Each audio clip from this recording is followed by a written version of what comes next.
আসসালামু আলাইকুম। কেমন আছেন সবাই?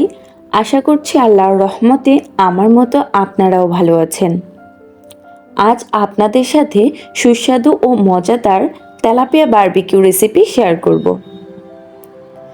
আসলে আমি কোনো শেফ না বা অনেক অভিজ্ঞ রাঁধুনিও না, তবে স্পেশাল রান্নাগুলো করতে খুব পছন্দ করি এবং রান্না শেষে সবাই খেয়ে মোটামুটি প্রশংসাই করে, তাই শেয়ার করা।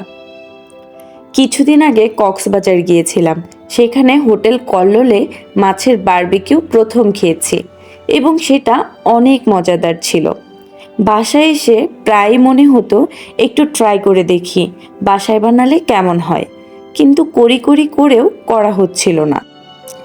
না করবার পেছনে আরও একটি কারণ হচ্ছে, বারবিকিউ তো কয়লায় ভালো হয়, সেটা অ্যারেঞ্জ করা মুশকিল। আবার কোথায় করব, বিভিন্ন ঝামেলা, তাই পিছিয়ে যাওয়া। কিন্তু সেদিন এত ইচ্ছে হলো খেতে, তাই চুলাতেই বানিয়ে নিলাম। আর এত মজাদার হয়েছে, আমি তো হোটেল কল্লোলের স্বাদ বাসায় কয়লা ছাড়া বানিয়ে ফেলেছি। চলুন কিভাবে করলাম বলে দিই।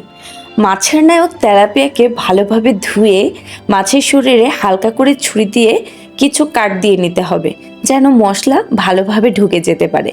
তারপর অন্য একটি বাটিতে গুঁড়া দুধ ও একটু ভিনেগার কিংবা বাসায় তৈরি টক দই থাকলে টক দই, soya sauce, tomato sauce, barbecue মশলা, অল্প অল্প করে হলুদ, মরিচ, ভাজা জিরার গুঁড়া সব কিছু দিয়ে মশলা মাখিয়ে নিতে হবে।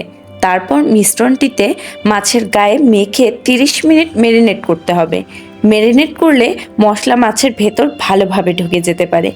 মেরিনেট শেষে একটু সরিষার তেল দিয়ে আবার ভালোভাবে মেখে নিতে হবে এবং অবশ্যই মাথায় রাখতে হবে মশলাগুলো মাছের কাটা অংশে যেন ভালোভাবে প্রবেশ করতে পারে।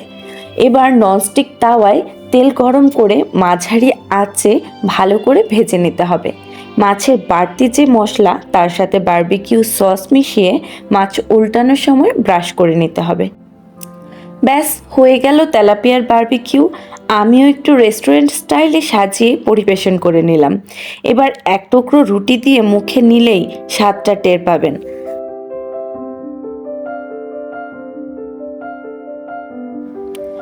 আজ এখানেই শেষ করছি।